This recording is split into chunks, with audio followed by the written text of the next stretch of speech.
Hello. This quiet guy seems to let everyone around him insult him and even beat him up. He has been given a second chance, so the boy doesn't want to go back to his infamous past. Tae-sik has almost found peace of mind, but fate presents him with yet another cruel surprise. What kind of person is he really? And what is he willing to sacrifice for a new life? A shy, silent man is riding a bus along the Korean fields. Tae-sik has just been released from prison after 10 years of incarceration.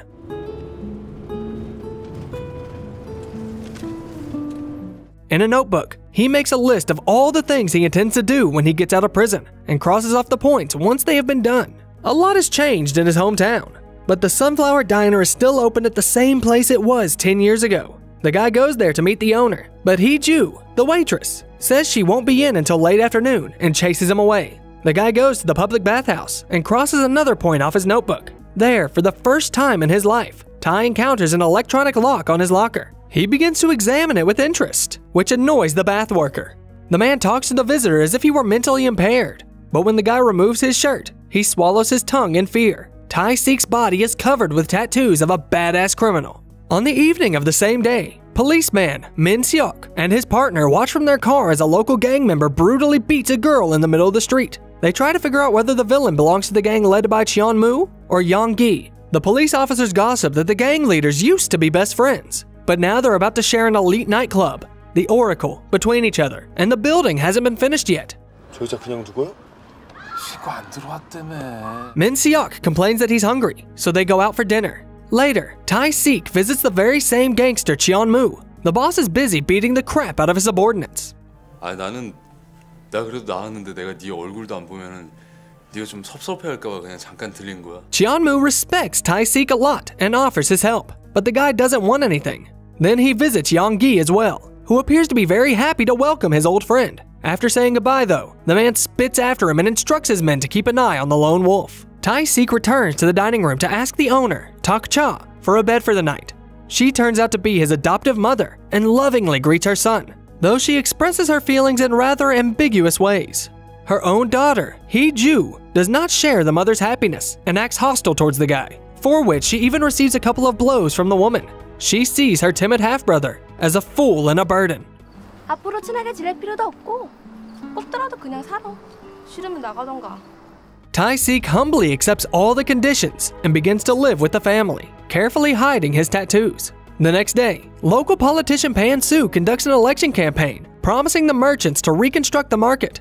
Barely able to contain his disgust, he shakes hands with the commoners to get their votes. Tae-sik comes to check in at the police station. He is greeted by Min-seok, who turns out to be a former classmate of his.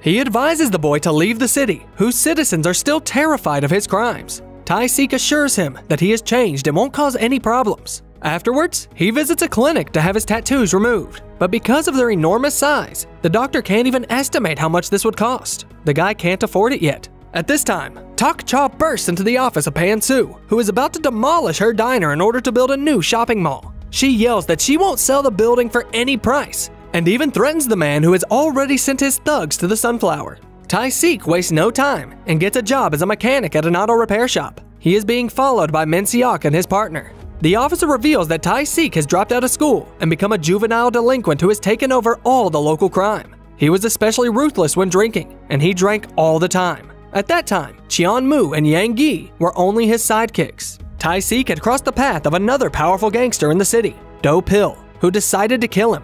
But Tae-sik was too strong, so he beat up all the attackers and killed Do-pil. For that, he went to prison.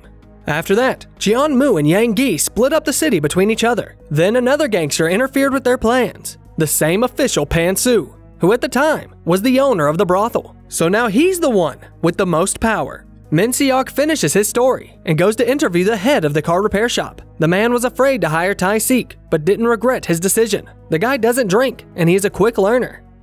태식이 사람답다. 웰비다. 아닌데. Meanwhile, Pan-soo is about to enlist the help of Cheon-moo and Yang-gi to destroy the Sunflower Diner.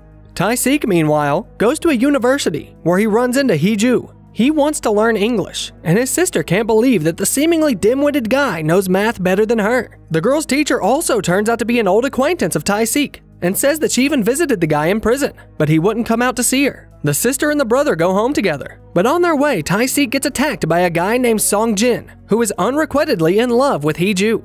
He sends 3 of his henchmen to attack the former criminal. During the fight, they tear the guy's shirt off and let him go as soon as they see his tattoos. Tae-sik doesn't even try to retaliate against his attackers, as he had promised to himself he would never fight. After the incident, Hee-ju softens up and helps treat her brother's wounds. And Pan-soo is already celebrating his election to the city council. He chooses who to give the oracle to, Cheon-moo or Yang-gi. The politician decides that whoever gets rid of the sunflower first will get it. Cheon-moo seems to be more determined to get it, and the next day, he and his men start thrashing the canteen. To his surprise, he encounters Tae-sik, who demonstrates his strength for the first time. 아니 그게 말이야. 알아. 우리 어머니 집이다. 어머니 집?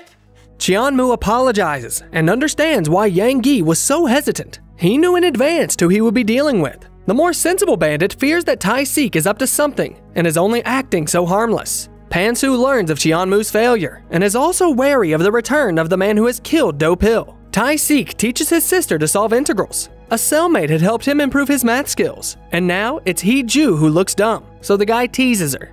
With his first honestly earned money, the son gifts his mother a pair of shoes.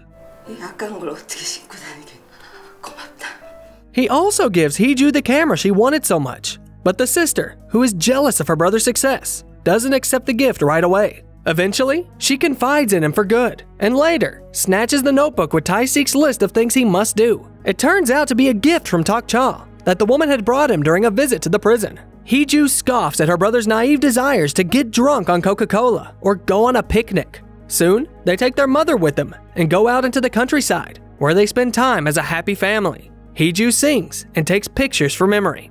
At night, Tae-sik is visited by an old acquaintance, Byung-jin, whom he beat up the day Do-pil was killed. The man works as Pan-soo's driver and warns that the guy better get out of town because Pan-soo will stop at nothing to tear down the sunflower. Young-gi and Cheon-moo find out about this conversation. They believe that Byung-jin was sent by his boss, who offered Tae-sik to run the oracle instead of them. They decide to take action, and Tae-sik starts removing his tattoos in the company of his sister. 언니, 무슨 거기 타는 냄새 안 나? 아, 너 정말 사람이 말아 왜 그래요, 정말? 어? She offers to go to the same university, and the guy writes this wish down in his notebook. The next day, Cheon-moo and his men return to the sunflower and demand that Tak-cha sell the land. The woman is undeterred and is ready to fight the bandits by herself. They throw her out into the street and smash up the canteen. Hee-ju, who just got back from school, hits Cheon-moo with her camera and then runs to call her brother for help. Min Seok and his partner are on duty nearby, but don't intervene as usual. Tae-sik finds Cheon-moo and his gang in a bar as they celebrate their success. He doesn't attack, only demands to see Pan-soo. Once in front of him, Tae calmly asks the mobster not to disturb his mother. Pan-soo offers the guy to join his business, but Tae just calmly refuses and repeats his request. 부탁이었나? 내겐 협박으로 들리던데. The boss turns to Yang-gi, who gets his men involved and calls Min Seok to be ready to take Tae-sik back to prison for fighting. A couple of tough guys arrive at the auto shop. They brutally beat Tae-sik and his boss, who tries to intervene. A crowd of onlookers gather around, and the bandits leave. The guy hadn't thrown a single punch throughout all of this. Min Seok sees this and leaves with nothing. One night, Song-jin visits the sunflower. Tak-cha kicks him out, but before he leaves, he tells the woman what he recently learned. 어떻게 친자식 칼질해서 했다 버린 새끼를 양아들로 삼고 그게 무슨 가족이에요? Upon hearing this, Hee-ju is shocked. She demands that her mother explain why she did what she did. Tak-cha replies that she went to jail after Do-pil's funeral. She wanted to know for what atrocities her son deserved such a fate, but in response, only saw Tae-sik's true remorse. 내 생전 그렇게 서럽게 우는 놈은 못 봤어. She forgave him and eventually decided to adopt him. Tae-sik apologizes to Hee-ju and says goodbye to her, intending to leave. The sister asks him not to leave and recalls Do-pil, who was a slacker and used to raise his hand against his mother. Back then, as a little girl, she was even glad that her older brother was gone. And now Tae-sik has become her and her mother's family.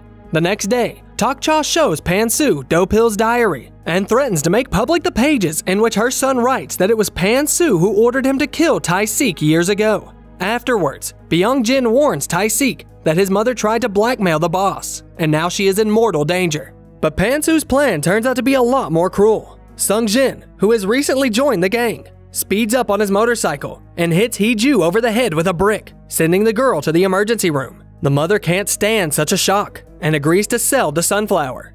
Tae-sik meets with Pan-soo and tells him that the family is giving up and leaving town. But that's not enough for the man now. 팔 하나만 내놓으면 내 보내줄 생각도 있지. 어쩌겠는가?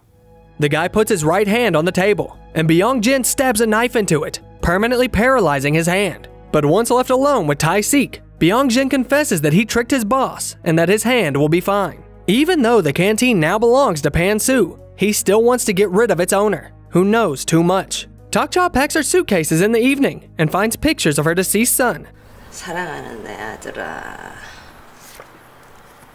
네 얼굴을 다시 한번 볼 수 있으면 좋으련만. After the death of her husband, she was left with a young daughter in her arms and no money to live on. At that time, Do-pil became her only source of support and helped her to open her own canteen. That's why the woman was so eager to save the sunflower. Suddenly, Young-gi sneaks up behind her and throws a noose around her neck. He takes Do-pil's diary and stages the scene as a suicide. Devastated by grief, Tae-sik discovers his mother. After the funeral, they begin to demolish the sunflower. But before that, the guy discovers Young-gi's ring in his mother's room and realizes what happened. Hee-ju wakes up in the hospital and asks about her mother. But Tae-sik decides not to shock her with the news. In the evening, while Pan-soo and his gang are celebrating their success at the Oracle, Tae-sik gets drunk, bitterly reminiscing about his mother. He shows up on the doorstep. 다 가져가야만 숙이 후련했냐? 씨발 새끼들아. Tae-sik asks Byung-jin to leave before he takes revenge. The guy has poured gasoline around the building in advance and sets it on fire. While some of the bandits try to put out the fire, Tae-sik starts killing and crippling the scum one by one. Feeling no pain and instilling terror in the bandits, he gets to Cheon-moon and Young-gi, both of whom he strangles with his bare hands. The surviving guards leave their boss behind.